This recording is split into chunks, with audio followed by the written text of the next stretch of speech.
మీరు ఇంజనీరింగ్ చేశారా? జాబ్స్ కోసం సెర్చ్ చేస్తున్నారా? 3600 మందికి పైగా స్టూడెంట్స్ కి జాబ్స్ వచ్చేలా చేసిన code Gyan 100 days software course లో జాయిన్ అవ్వండి. మీ కెరియర్ ని బిల్డ్ చేసుకోండి. Welcome to Suman TV. నేను మీ సుమన్ టీవీ. మనిషి ఉరుకుల పరుగుల జీవితంలో ఇంటికొచ్చిన అతిథిని ఏ విధంగా చూసుకోవాలి అనేటువంటి విషయం పూర్తిగా మర్చిపోయారని చెప్పడంలో ఏమాత్రం సందేహం లేదు. ఒక మనిషి ఇంటికి వస్తే ఎంత బాగా రిసీవ్ చేసుకోవాలి, ఎలాంటి కంఫర్ట్ జోన్ క్రియేట్ చేయాల్సినటువంటి అవసరం ఉంటుంది. అక్కడే ఆ ఫ్యామిలీ విలువలు ఏ విధంగా నిలబడతాయి, ఆ బంధం ఏ విధంగా నిలబడుతుంది. అండ్ ఎస్పెషల్లీ ఒక మనిషి ఇంటి దగ్గరకు వచ్చేటప్పుడు చెప్పులు విడిచి మన ఇంట్లో ఒక అడుగు పెడుతున్నాడు అని అంటే అక్కడి నుంచి వెళ్ళేంత వరకు మనం ఎలాంటి జాగ్రత్తలు తీసుకొని ఆ మనిషికి ఆతిథ్యం ఇవ్వాల్సినటువంటి అవసరం, బాధ్యత ఉంటుంది అనేది ఈరోజు మనతో పాటు హైకోర్టు అడ్వకేట్ అలగర్ రవీంద్రనాథ్ గారు ఉన్నారు. అది వారి మాటలోనే తెలుసుకుందాం. నమస్కారం సార్. నమస్తే అండి నమస్ గారు. ఇంటికి వచ్చిన అతిథిని ఎలా చూసుకోవాలి సార్? అసలు ఎవరికన్నా ఏ విధంగా అనిపిస్తుంది అని అంటే ఇది మర్చిపోయి చాలా రోజులైంది చాలామందికి. బట్ దానికి కూడా మన ఆచార వ్యవహారాల్లో ఒక ప్రత్యేక గుర్తింపు, స్థానము, దాంతోపాటు వాల్యూ యాడ్ చేసి ఉన్నారు. బట్ అందరం మర్చిపోయి ఉన్నాం దాన్ని, కూర్చున్నటువంటి నాతో సహా. ప్రతి ఒక్కరూ తెలుసుకోవాలి, కుటుంబ విలువలు పెంచుకోవాలి అనుకున్నప్పుడు ఆతిథ్యం దగ్గర నుంచే స్టార్ట్ అవ్వాలి. అది ఎలా? ఆతిథ్యం, అతిథి, ఆ పదాల్లోనే ఒక వైశిష్ట్యం ఉంది నాగరాజు గారు. అతిథి అంటే తిథి చూడకుండా వచ్చేవాడిని అతిథి అంటారు. పూర్వకాలంలో ఎక్కడికైనా వెళ్ళాలి అంటే ముఖ్యంగా పంచాంగంలో ప్రయాణ ఆనందాది యోగాలను ఒక చాప్టర్ ఉంటుంది. అంటే ఎవరైనా ఇంటికి వెళ్ళేటప్పుడు టైం చూసుకుంటూ వెళ్తారు. ఇది పాడ్యమా, విధియా, తదియా, అలా చూసుకుంటూ వెళ్తారు. అక్కడ అతిథి అని పేరు ఎందుకు వచ్చిందంటే తిథిని చూడకుండా వచ్చాడు కాబట్టి అతన్ని అతిథి అంటారు. అంటే ఏ అవసరం కోసం వచ్చాడు, ఏ సందర్భం కోసం వచ్చారు, మనకు ఉపయోగపడతాడా లేదా అని ఆలోచించే ఈనాటి మానవులకి బహుశా దీని గురించి అంత విలువ తెలియకపోవచ్చు. కానీ కాస్త మన నాన్నగారి తరానికి, మామగారి తరానికి, తాతయ్య గారి తరానికి వెళ్తే చాలా పట్టింపులు ఉండేవి నాగరాజు గారు. మాతృదేవోభవ, పితృదేవోభవ, ఆచార్య దేవోభవ, అతిథి దేవోభవ అన్న పదాన్ని మనం తైత్రీయోపనిషత్తులో శిక్షావల్లి అనే చాప్టర్లో 1వ అధ్యాయంలో క్లియర్గా ప్రస్ఫుటంగా మెన్షన్ చేయడం జరిగింది. అంటే మాతృస్థానాన్ని అతిథికి ఇవ్వడం జరిగింది, పితృస్థానాన్ని ఆ పక్కనున్న అతిథికి ఇవ్వడం జరిగింది. అదేవిధంగా దేవతా స్థానాన్ని అతిథికి ఇస్తూ ఆ యొక్క ప్రాముఖ్యత అనేక సందర్భాల్లో కూడా వివరిస్తూ వెళ్ళారు. అది ఒక ఉపనిషత్తు, తైత్రీయోపనిషత్తు అని ఉపనిషత్తులో ఫస్ట్ చాప్టర్లో ఇప్పుడు నేను చెప్పినటువంటి ఈ డీటెయిల్స్ ఉంటాయి. అంటే అతిథిని ఎంతగా మనకు చూపించుకున్నాం. ఇప్పుడు కాస్త మన సినిమాల విషయానికి కాస్త వెళ్ళగలిగితే శ్రీమంజునాథ్ అని ఒక సినిమా ఉంటుంది. అందులో ఒక సన్నివేశం ఉంటుంది. అందులో ధర్మస్థల క్షేత్రంలో ఉన్నటువంటి శ్రీమంజునాథ క్షేత్రాన్ని నిర్మించినటువంటి అక్కడ ఎవరైతే ఆ మంజునాథుడు ఉంటాడో, అంటే ఆ పాత్ర వేసినటువంటి అర్జున పాత్రధారి శివుడు ఒక సందర్భంలో వస్తాడు.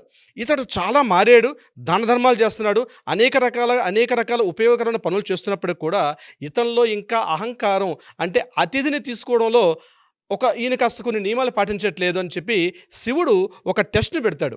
అందులో ఒక డైలాగ్ కూడా ఉంటుంది, అతను రాసిన జేకే బారో గారు రాసిన డైలాగ్లో, బెజ్జంలో దారం వెళ్ళాలంటే ఆ బెజ్జంలో మల్లె ఉండకూడదు, ఆ మల్లెన్ని నేను క్లియర్ చేస్తానని చెప్పి శివుడు సాక్షాత్తు ఒక బ్రాహ్మణుడి వేషం, అంటే ఒక సన్యాసి, ఒక సన్యాసి కూడా వేషం, అంటే అది కూడా శ్మశానంలో తిరిగే ఒక సాధుపం కూడా వేషం వేసుకొని అక్కడ వేషానికి వెళ్ళినప్పుడు అక్కడ అతిథి తింటే కానీ భోజనం చేయనట్టు ఒక నియమం ఉంటుంది.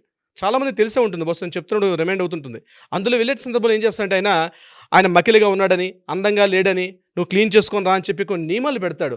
ఆ నియమాలు పెట్టేటప్పుడు అక్కడ శివుడు అంటాడు అంతా మట్టే కదా అని ఒక డైలాగ్ ఉంటుంది. అందులో ఆ పాత్ర రచించండి, కాస్త మరొకసారి వేసి చూడండి, అర్థమవుతుంది. అంటే అతిథిని ఎలా చూసుకోవాలి, లోపలికి వస్తాడు, తర్వాత సంఘటన తెలుస్తుంది. ఆయన కాస్త చీత్కారంగా చూస్తాడు, వెగటగా చూస్తాడు, ఆయన అవతారాన్ని చూస్తే పట్టించుకోకుండా సరే పెట్టాను తిను, నేను పెడుతున్నానన్న అహంకార భావంతో ఎప్పుడైతే ఆ మంజునాథుడు ఆ పాత్రలో పెట్టేటప్పుడు శివుడు అతని యొక్క అహంకారం తొలగించడం కోసం ఆయన పాదముద్ర వేసి వెళ్ళిపోతాడు. ఆ తర్వాత ఆయన భార్య కనిపిస్తాడు, అక్కడ శ్రీమంజునుడి భార్య, ఆ పాత్ర సౌందర్య కనిపిస్తాడు. నువ్వు మాట్లాడొద్దు, నువ్వు మౌనవ్రతం ఉన్నా కదా, నువ్వు మాట్లాడొద్దు అనే ఒక నోటి మీద వేలేసుకుంటూ చెప్తాడు, హెచ్చరిస్తాడు. ఆమె చెప్పలేకపోతుంది, తన భర్త చేస్తున్నటువంటి ఆ అతిథి అనే పేరుతో అతను చేస్తున్న అవమానాన్ని తట్టుకోలేక అక్కడ భార్య క్యాటర్ని చెప్తున్నప్పుడు కూడా భర్త అర్థం చేసుకోడు. తరువాత ఎప్పుడైతే వెళ్ళిపోతాడో, బయటికి వెళ్ళిపోయింది శివుడు బయటికి వెళ్ళిపోతాడో, అయ్యో ఇంటికి వచ్చిన అతిథిని సాక్షాత్ దేవుడు వచ్చినప్పుడు కూడా నా అహంకారం అన్నటువంటి ఈ కంచుకోట లాంటి అహంకారం దీంతో నేను గుర్తుపట్టలేకపోయినటువంటి భావనతోటి ఆ పాత్ర మనకు అలా అలా వర్ణిస్తూ ఉంటుంది. అంటే అతిథి భగవంతుడు ఏదో ఒక రూపంలో వస్తాడు. ఒక పక్షి రూపంలో రావచ్చు, ఒక సేవకుడి రూపంలో రావచ్చు, ఒక మనిషి రూపంలో రావచ్చు. ఏదో ఒక రూపంలో మనకి మేలు చేయాలి అని చెప్పి సాక్షాత్తు పరమాత్మ ఒక అతిథిగా మన ఇంటికి రావచ్చు, మన ఆఫీస్కి రావచ్చు. అంటే ఒక అతిథి అంటే ఏంటండి? భోజనానికి వస్తే అతిథి అంటే కాదండి. మనం పనిచేస్తున్న మన ఆఫీసులో ఎవరో ఒక వ్యక్తి వస్తాడు, ఏదో మన సహాయం కోసం వచ్చి ఉంటాడు. మనం ఏదో బిజీగా ఉంటాం, మనం కేర్లెస్గా మాట్లాడొద్దు. అతను ఏదో ఫోన్ చేస్తుంటాడు, ఏదో విషయం తెలుసుకుందామని ఫోన్ చేస్తాడు. మీరు బిహేవ్ చేసే పద్ధతి, ఎవరో అపరిచితుడు రావచ్చు, ఏదో ఫోన్ చేసి పెద్ద మేనేజర్ గారితో మాట్లాడని చెప్పి వస్తాడు. మీరు బిహేవ్ చేసే పద్ధతి, కొన్ని విషయాలు తెలుసుకోవాలి. ప్రతి ఒక్కరికి ఈనాటి యువత తెలుసుకోవాల్సిన విషయం ఉంది. ఇక ఇంటి విషయానికి వస్తే, కుటుంబ విషయానికి వస్తే, భార్య యొక్క తండ్రి అంటే తన స్వయాన తన కాలు కడిగి కన్యాదానం చేసినటువంటి మామగారు స్వయాన ఇంటికి వస్తే ఎలాంటి బిహేవ్ చేస్తారంటే, ఈరోజు ఆ మామ వస్తున్నారంటే ఆయన్ని పట్టించుకోకుండా, కాలు కడిగి కన్యాదానం చేశాడు కదా, కానీ అంటే నీ భార్య యొక్క తండ్రి వస్తే అంత అంత ఏదో దీనిగా, అంటే ఏదో నీ ఆస్తి తీసుకెళ్ళిపోయినట్టుగా ఎలా బిహేవ్ చేయాలో తెలియదు. నేను కొన్ని రూల్స్ చెప్తాను నాగరాజు గారు. మామగారు ఇంటికి వస్తే ఎలా ఉండాలి, శాస్త్రం చెప్తున్న వాక్యాలు నేను చెప్తున్నాను. శాస్త్రం చెప్తుంది అల్లుడింట్లో ఎప్పుడు కూడా భోజనం చేయకూడదని మామగారికి అత్తగారికి ఒక నియమం ఉంది, కొన్ని వెనక్కి వెళ్ళినట్టయితే. కానీ మామగారి ఇంటికి వస్తే తన దేవతాభావంతో చూడాలి. ఒక సాక్షాత్తు ఒక అమ్మాయిని నా యొక్క జీవితాన్ని డెవలప్ చేయడం కోసం అని చెప్పి, నా యొక్క వంశం పురోగమించాలని చెప్పి ఒక అమ్మాయిని నా ఇంటికి ఇచ్చాడు. అంటే సాక్షాత్తు శ్రీమన్నారాయణుడే, ఆ శ్రీమన్నారాయణ వచ్చుడుగా భావించాలి. ఇంటికి పిలిచే వ్యక్తికి ఆతిథ్యం. అతను ఏదో ఫోన్ చేశారు, పెద్ద ఆయన వయసు రీచ్ ఒక 50 ఏళ్ళు 60 ఏళ్ళు ఉంటాయి. ఫోన్ చేసి నేను ట్రైన్ దిగుతున్నానని చెప్పినప్పుడు స్టేషన్ దగ్గరికి వెళ్ళండి, రిసీవ్ చేసుకోండి. స్టేషన్కి అయితే స్టేషను, ఎయిర్పోర్ట్ అయితే ఎయిర్పోర్టు. మీ పని కూడా పక్కన పెట్టి రిసీవ్ చేసుకోండి. మీ ఇంటి గుమ్మానికి రావడం కాదైనా, ఆయన ఎక్కడి దాకా వచ్చారో వెళ్ళండి. ఇది మా సంస్కారం. చిన్నప్పుడు మా పెద్దలు నేర్పించింది అదే. తిన్నగా ఎక్కడికి వెళ్ళడం, వెళ్ళి ఆయన చేతిలో లగేజ్ ఉంటుంది, లగేజ్ బ్యాగ్స్ మీరు తీసుకోండి. పెద్ద ఆయన లగేజ్ తీసుకుని నడవలేకపోతారు, కాలు తడబడచ్చు. డయాబెటికో బీపీ ఇతరత్ర వ్యాధుల ద్వారా ఆయన ఆయాసం ఉంటాడు. వెంటనే తీసుకెళ్ళి పక్క షాపుకి తీసుకెళ్ళి ఒక కూల్ డ్రింకో లేకపోతే టీనో కాఫీని ఇప్పించి ఆయనకి కాస్త ఉపశమనం అయినాక ఎర్లీ మార్నింగ్ వచ్చినట్లయితే తీసుకుని ఇంటికి తీసుకెళ్ళండి. ఇంటికి వెళ్ళాక కాస్త చెప్పులు స్టాండ్ బయట పెట్టాక లోపల పిలిచి ఆయన స్నానం చేయడానికి కాస్త సబ్బు అట్లాంటివన్నీ కూడా ఏర్పాటు చేసి ఆయన కాస్త పెద్దానికి ఉపశమనం చేసిన తర్వాత అప్పుడు వ్యవహారాలు మాట్లాడండి. కానీ అది లేదు నాగరాజు గారు. వెంటనే పిలిచే ఆస్తి గురించి మాట్లాడడం, అంతస్తుల గురించి మాట్లాడడం, డబ్బుల గురించి మాట్లాడడం, ధనం గురించి మాట్లాడడం, బంగారం గురించి మాట్లాడడం, ఇది కాదండి. ఈ యొక్క సంస్కారం అన్నది ఈరోజు ప్రతి ఒక్కరూ తెలుసుకోవాల్సిన బాధ్యత నాగరాజు గారు. ఇంటికి వచ్చిన మామగారిని ఎలా చూడాలి, మన ఇంటికి వచ్చే బావమరితో ఎలా బిహేవ్ చేయాలి, అతను సాక్షాత్తు నీ సోదర సమానుడితో భావించాలి. నీ అన్నదమ్ముడు వస్తే ఎట్లా బిహేవ్ చేస్తావో, సాక్షాత్తు నీ భార్య అతని యొక్క బ్రదరు, సో అతనితో నీకు సోదర భావంతో మెలగాల్సిన బాధ్యత ఉంటుంది. ఒక సోదరుడితో ఎలా ఉంటావు, కాస్త ఏజ్ లిమిట్ కూడా చిన్నగా ఉండొచ్చు, పెద్ద ఉండొచ్చు. ఒక సోదరుడితో నువ్వు ఎంత బిహేవ్ చేస్తావో అంత సారూప్యతో వీలైతే సహాయం చేయడానికి ప్రయత్నించు. వీలైతే ఒకరోజు ఆఫీస్ సెలవు పెట్టు. నీ కుటుంబ సభ్యులు, నీ భార్య యొక్క కుటుంబ సభ్యులు నీ ఇంటికి వస్తున్నారంటే పెద్దవాళ్ళకి కాస్త కాల నమస్కారం చేసుకోండి. ఎప్పుడైతే బాడీ వంగుతుందో నీ సంస్కారం అప్పుడే పెరుగుతుంది నాగరాజు గారు. బాడీ వంగకుండా నీ నిఠారుగా నిలబెడతాను. పెద్దవాళ్ళ దగ్గర ఒక 70 ఏళ్ళ ముసలివాడు కావచ్చు, ఈ పెద్దవాళ్ళు కావచ్చు, నీ బాడీ వంగితేనే సంస్కారం పెరుగుతుంది. నీ దగ్గర ఉన్న నీ పిల్లలు ఈ సంస్కారాన్ని చూసి రాబోయే తరాలకి పెంచుతారు. ఈ సంస్కారం ఇలా ఉండాలి, నమస్కారం పెట్టాలి, సంస్కారం పెరుగుతుంది. వంగు వాళ్ళ కాళ్ళకి ఏమవుతుంది, సాక్షాత్తు దైవ సమానులు. వాళ్ళు ఒక ఏజ్ని దాటారు, కష్టాలు సుఖాలు అన్నీ అనుభవించారు. ఒక గురుతర బాధ్యత వాళ్ళకు ఉంటుంది. నీ యొక్క ఒబిడియన్స్, నీకు ఏమైనా ఇవ్వాలి అని వాళ్ళకి, నీ ఒబిడియన్స్ ద్వారా వాళ్ళకి ఏదైనా ఇవ్వాలి. అయ్యో నాకు అల్లుడికి ఇది ఇస్తే బాగుంటుందేమో, నా కూతుర్ని ఇంత సవ్యంగా చూసుకున్నాడు కాబట్టి నా అల్లుడికి ఇది ఇచ్చి నేను అతన్ని మంచి చేసుకుంటానని ఒక భావన నీ మామగారిలో కలిగే బాధ్యతను కలిగించాలి. ఇది కేవలం భర్తలకు మాత్రమే కాదు నాగరాజు గారు, భార్యలకు కూడా చెప్తున్నా. భర్త యొక్క ఫాదర్ వచ్చారు ఇంటికి వచ్చినప్పుడు, ఇది నేను ఏదైతే భర్తకి చెప్పానో, ఏదైతే ఇప్పుడు మగవాళ్ళకి చెప్పానో భర్తకు, ఇదే సారూప్యత ఆ అమ్మాయి కూడా వర్తిస్తుంది. సరే అమ్మాయి కాబట్టి రైల్వే స్టేషన్కో ఎయిర్పోర్టుకో బస్ స్టాండ్కి వెళ్ళి రిసీవ్ చేసుకోలేకపోవచ్చు, కానీ రిసీవ్ చేసుకునే విధంగా ప్రయత్నం చేయించాలి, పురికొల్పాలి భర్తకి. మీరు వెళ్ళి తీసుకురండి, మీ నాన్నగారు వస్తున్నారు, మీ నాన్నగారు ఎంత ఇంపార్టెంటో మీ భర్త యొక్క నాన్నగారు కూడా అంతే ఇంపార్టెంట్. ఆయన్ని పంపించండి ఎయిర్పోర్ట్కి. ఆఫీస్లో ఉంటే రోజు లీవ్ పెట్టి ఆయన దగ్గరికి వెళ్ళండి, ఆయన వెళ్ళి మీరు తీసుకురండి అని చెప్పి ఇంటికి వచ్చిన తర్వాత ఇప్పుడు నేనైతే ఏమైతే చెప్పాను అవే రకాలైన పనులు కూడా మీరు మీ హస్బెండ్ యొక్క ఫాదర్కి చేయాల్సిన పనులు ఉంటాయి.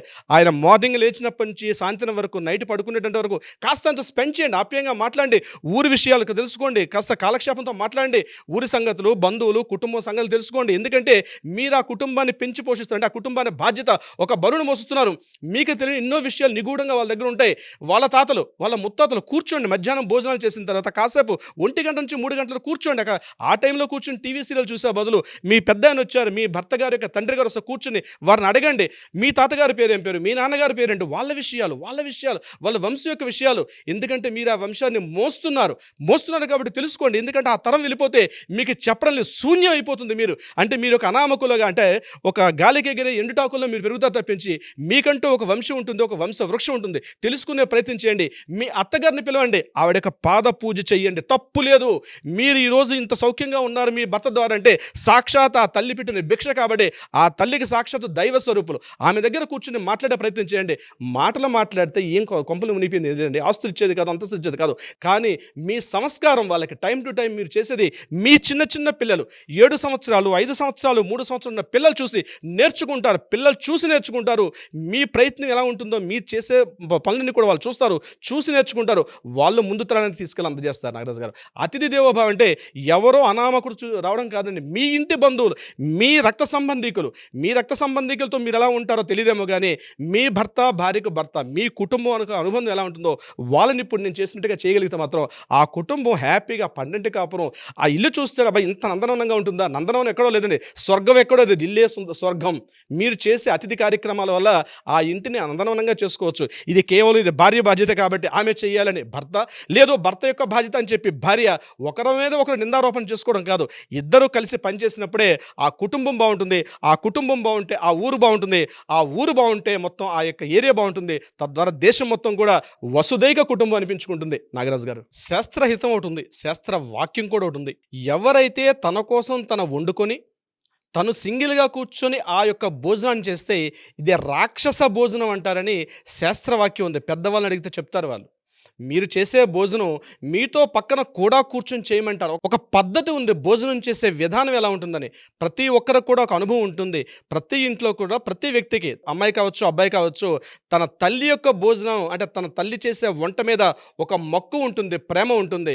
ప్రతి ఇంట్లో మగవాడిని చూడండి, మీరు ఎన్ని వంటలు, ఒక మహిళకి నేను చెప్తున్నాను, మహిళ ఎన్ని వంటలు ఉండి పెట్టినా ఏది అడగండి, మీ ఆవిడ చెయ్యి బాగుంటుంది, వంట బాగుంటుందంటే లేదు మా అమ్మ వండినట్టుగా నీ వంట లేదు అని ప్రతి వారు కూడా మాట్లాడతారు. ఇది అవునన్నా కాదనుకున్న నిజం. అంటే ప్రతి వ్యక్తి కూడా చిన్నప్పటి నుంచి ఒక ప్రేమ, ఆప్యాయత, అనురాగం ఆ యొక్క గోరుముద్దల్లో ఆ పెట్టేటప్పుడు దీనిలో అమృతం ఉంటుందట నాగరాజు గారు. ఆ అమృతంతో చిన్నప్పుడు తల్లి అందించిన గోరుముద్దలు తిని పెరిగిన పెద్దవారు. అదే ఆదరణ, అదే ఆప్యాయత ఇంటికి వచ్చిన అతిథి కూడా. అంటే ఎలా చేయాలి, ఎలా భోజనం పెట్టాలి కూడా ఒక శాస్త్రహితం నేను చెప్తున్నాను అండి. భోజనం చేసేటప్పుడు నేను చెప్పినట్టుగా ఇంటికి పెద్దవారు వచ్చి ఉండొచ్చు, పెద్దవారు వచ్చినా లేదా మీ సమవయస్కులు వచ్చినా కూర్చుని పెట్టేటప్పుడు వారి పక్కన కూర్చోండి. ముందుగా ప్లేటో లేకపోతే విస్తరాకో లేకపోతే ఒక అరటాకు వేస్తారు. వేసేటప్పుడు కూడా నేను ఎందుకు అరటాకు వేస్తారు, ఎందుకు విస్తరాకు వేస్తారు, ఎందుకు పల్లెలు పెట్టరు పూర్వకాలం అంటే ఒక సామెత కూడా ఉంది. అయిన వాళ్ళ ఆకుల్లో కాని వారికి కంచాలని చెప్పి ఒక సామెత కూడా ఇలానే పుట్టింది. అంటే ఆకులు వేసి పెట్టడం అనేది ఒక సంప్రదాయం, విస్తరాకు వేసి పెట్టడం ఒక సంప్రదాయం. ఇక్కడ చాలామందికి తెలియని ఒక చిన్న నిగూఢ రహస్యాన్ని కూడా మీకు చెప్తానండి. చాలామంది ఏం చేస్తారంటే కూర్చుంటారు, ప్రేమగా మాట్లాడి ఆ డైనింగ్ టేబుల్ మీద ఆ రైస్ బౌలు, ఒక సాంబార్ బౌలు, ఒక పప్పు, ఒక పచ్చడి ఉంటుంది, పెట్టుకొని తినేసి వెళ్ళిపో. అది కాదండి.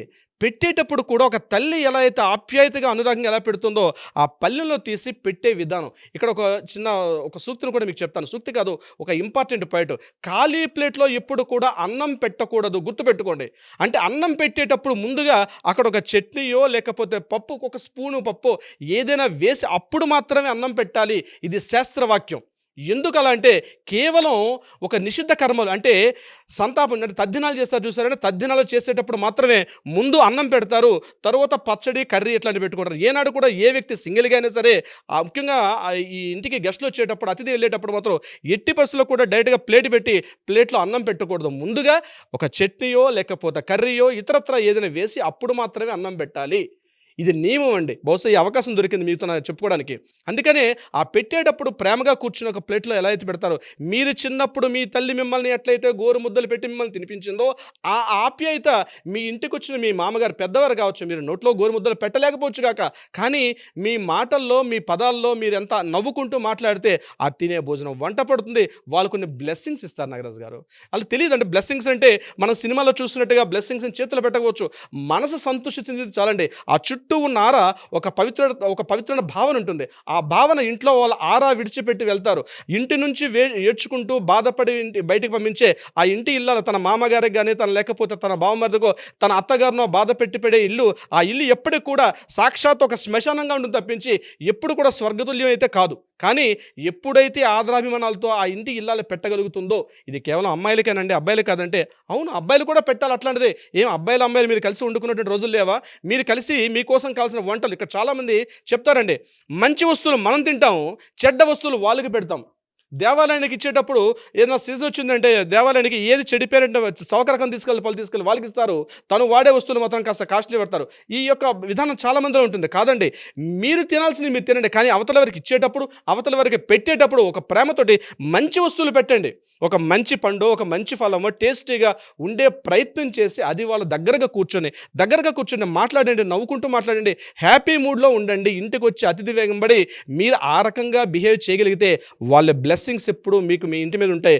ఆ ఇల్లు సకల సంపదలతో వర్ధిల్లుతుంది. నాగరాజు గారు, ఇంట్లో ఎవరైనా అతిథి ఎంటర్ అయినప్పుడు ఎలా చూసుకోవాలి, ఈవెన్ వాళ్ళు వేరే ఊరి నుంచి వచ్చినప్పుడు మనం ఎలా రిసీవ్ చేసుకోవాలి, ఎక్కడైనా నిజంగా వాళ్ళు స్టేషన్ దగ్గర లేదు అని అంటే కొంతమంది క్యాబ్ వేసుకొని వచ్చేస్తూ ఉంటారు.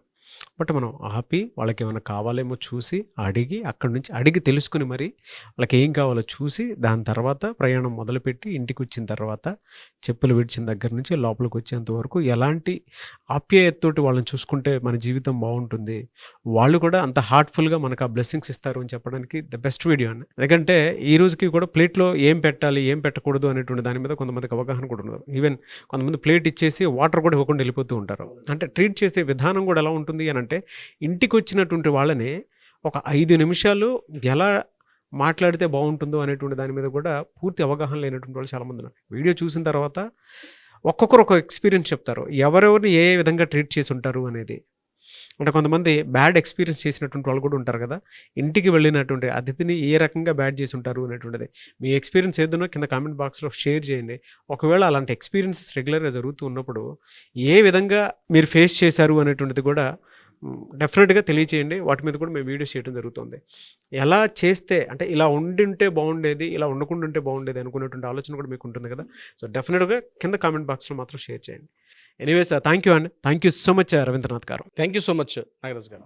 సుమన్ టీవీలో మీ పర్సనల్ అండ్ బిజినెస్ ప్రమోషన్స్ కోసం కింది నెంబర్కి కాంటాక్ట్ చేయండి.